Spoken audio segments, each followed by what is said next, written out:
Christopher Bell, native of Norman, Oklahoma, nearby, is one of the headliners, as well as the namesake for tonight's event, Tony Stewart. Guys, thanks for joining us. Talk about just the excitement for tonight's event and getting a marquee group of sprint car drivers like tonight's lineup. Well, he's the marquee driver. I'm the one that's going to be chasing him all night, most likely. But I'm excited. I mean, I was scheduled to run a late model race here probably 15 years ago and got rained out. I didn't get a chance to actually do it. So this is the first time that I've had a chance to actually run the dirt track here. So I'm excited about it. I've been to a lot of races there, but haven't got to race. So it's pretty cool that I get to run tonight. And it's cool that my buddy here, who is a part of TSR, gets to run too. So the hard part is he's probably going to whoop up on me tonight, and I'm going to feel like an idiot. But it's fun to race with Christopher and the ASCS group. I mean, they got a lot of really talented drivers. There's going to be some big names there tonight. And Christopher, you obviously kicked off the season with a big win in the Chili Bowl. Coming back, I know you always enjoy racing at Texas Motor Speedway in the Truck Series, but coming here, racing at the dirt track where you've cut your teeth, just talk about that, your level of excitement for tonight's race. Well, I'm really looking forward to tonight. It's awesome to be able to kind of promote sprint car racing in front of the NASCAR fans, and hopefully we'll be able to get a good turnout and show how exciting sprint car racing is, because I feel like there's kind of an unknown whenever it comes to sprint car racing from the NASCAR fans. So there's going to be a lot of great race car drivers. The format should be pretty good. I got to run some laps on the track last night, so I feel like the track is it's going to be an awesome place, and I'm excited to go out there and have some fun. Cool. We'll go and open up for questions. You could raise your hand. We'll get a mic. We'll start with Jeff. Jeff Gluck from jeffgluck.com for Tony. Since your name is on this thing, did you have any input in the format? And how do you go about choosing like the rules for something like this? This is just a standard ASCS race, so it's their format, their rules. We're basically just hosting the event with Texas Motor Speedway, so it's it's their standard deal. So, and Christopher's around that format. I've ran their format. It's very similar to what they do at the Chili Bowl as far as there's no qualification runs. You draw for your heat races and you get passing points. So wherever you get points for your finishing position, plus for every car you pass, you get so many points also, and that's what lines you up for your main event. So it's a pretty neat format. It saves a lot of time with not having to waste time with qualifications. So it's a pretty smooth and efficient deal that's easy for the fans. Bob? Bob Hocker's ESPN.com. Tony, this is an event that obviously Texas is trying to help, kind of put the NASCAR crowd and the sprint car crowd together. I mean, it's such different type of racing, but is there a way NASCAR can get more kind of grassroots, and is there a way to maybe connect with kind of what seems to be been a kind of a lost connection over the last couple of decades? Yeah, this is it.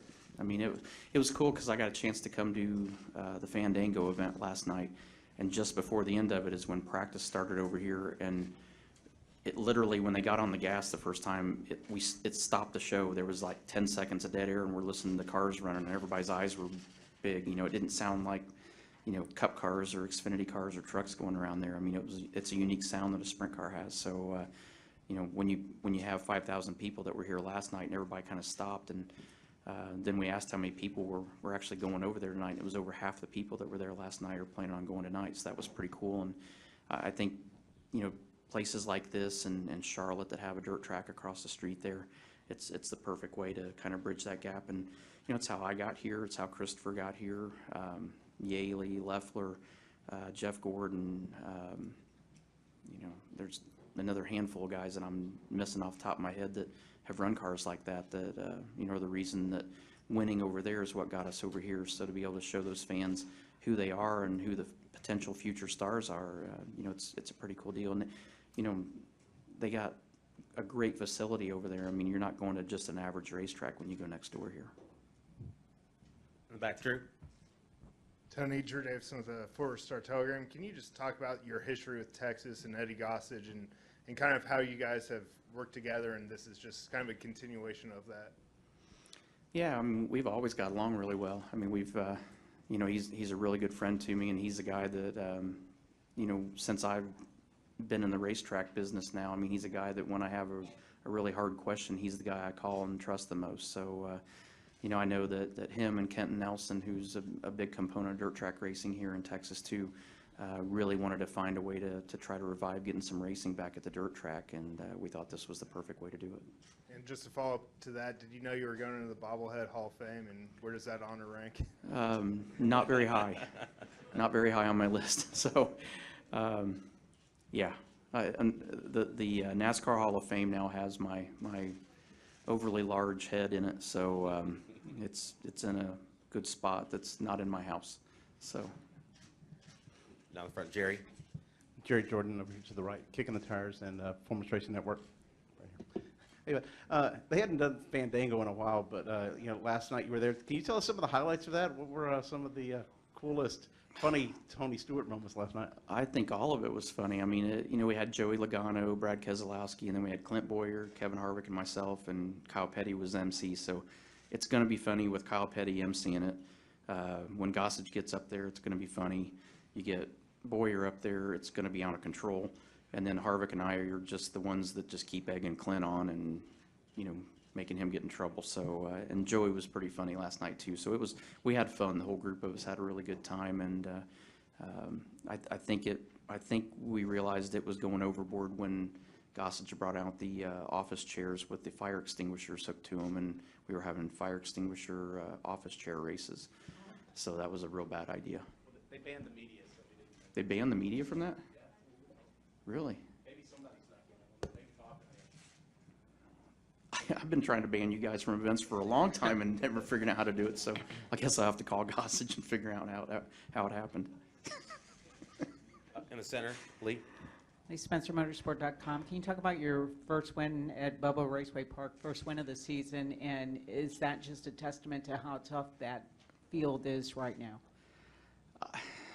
You know, ever since I've got back in the car, it's not felt like what I remembered sprint cars feeling like, and it's not that I'm forgetting the feel, we just haven't been able to find, I don't know what changed, whether the tires have changed or what, but something in the last 2.5 years has changed in the cars, and what setups we ran there, you know, 2.5 years ago weren't even remotely close. So we've, you know, it took us 7 nights to get kind of in the ballpark, and then night 8, you know, was last Saturday, and I was telling Christopher, I'm not sure if it's good enough to run well tonight, but it was good enough to get it done last weekend. But I still feel like we're starting to move the needle now and starting to kind of find what this car is wanting. But it's not been a lot of fun up to this point. We've really been struggling to get the car to where it feels right and has the feel that I'm used to feeling. So you know, we went as far as to go to Hanford, California after the Vegas race.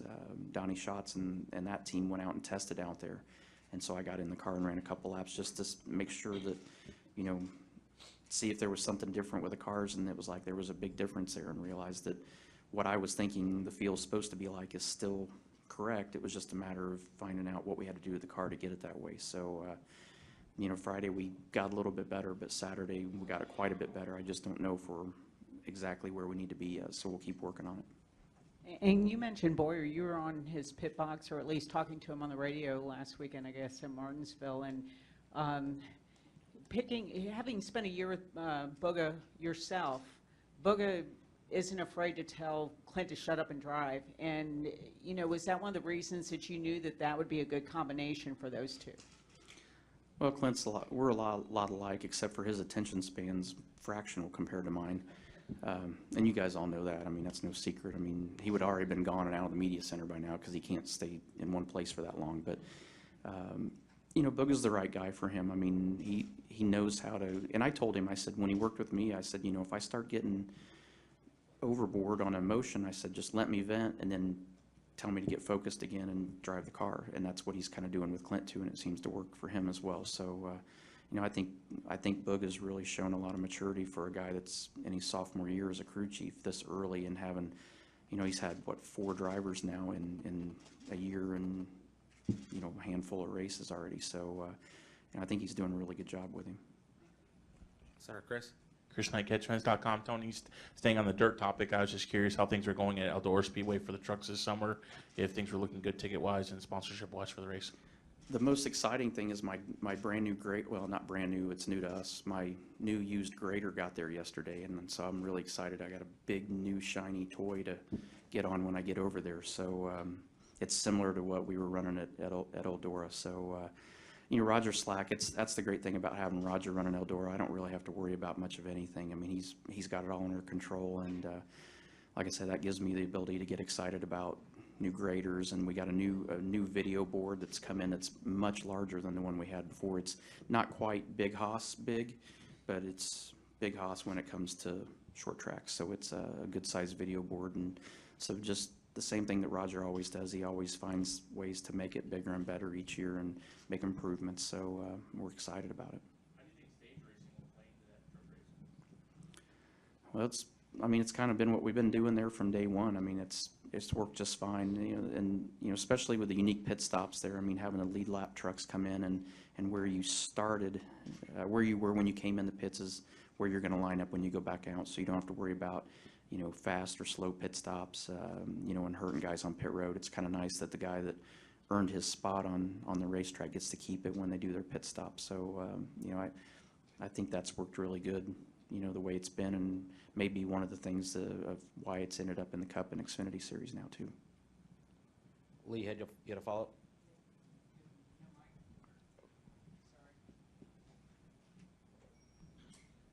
For people who haven't seen Christopher Bell on dirt, can you just talk about why you have taken such a shine to him, why you told him at the start of the year that if you couldn't go to Volusia, you wanted him to take your place? I mean, anybody who's watched him evolve, even just in his Chili Bowl appearances, really know what a bright talent Christopher is.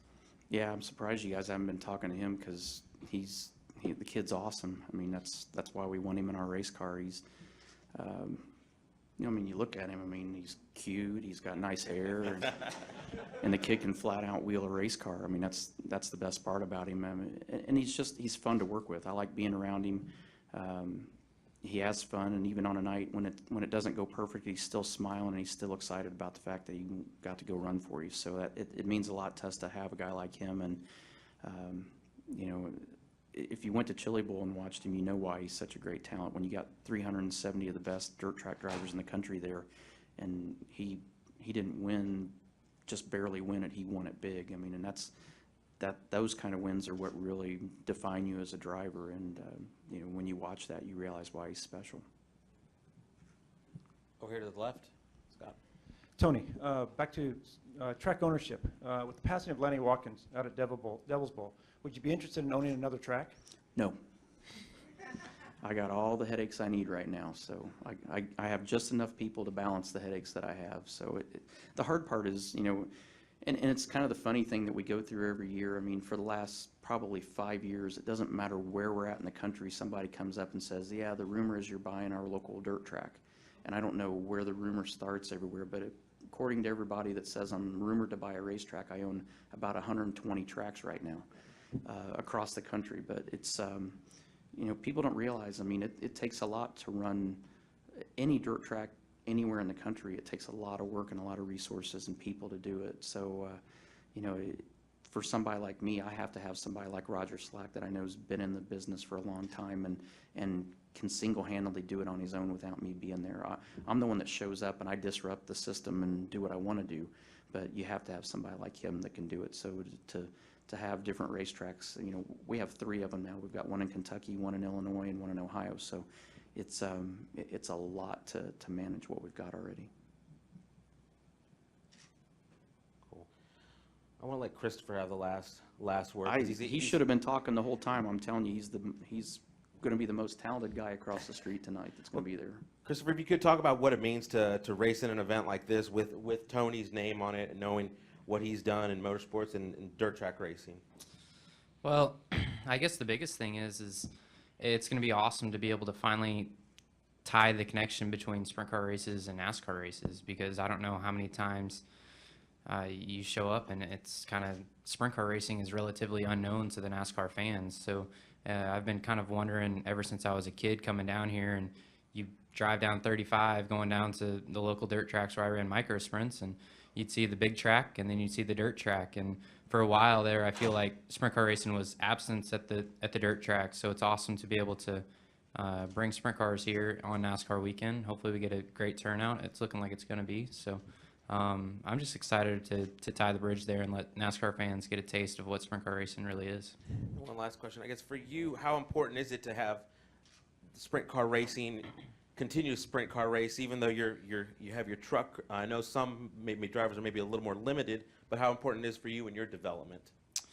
Well, for me, whenever you go sprint car racing, it's so competitive. It's probably one of the most competitive forms of motorsports there are, and so it helps keep you sharp. And the more you race, the better you are. And I feel like racing sprint cars on my off weekends is really important for me to stay sharp. And they're fast race cars, so anytime you get in a sprint car, and we're going to be running, I think we were running 13 seconds out there. So whenever you get used to running 13-second laps, and you go back truck racing where you're doing 30-second laps around here, it just I feel like it slows everything back down whenever you get in a stock car. Cool, guys. Thank you guys for joining us. Look forward to the next 2 days. Again, Tony Stewart's Texas Sprint Car Nationals, presented by Machinery Auctioneers, tonight and tomorrow night at the Texas Motor Speedway Dirt Track. Thank you, guys. Thanks.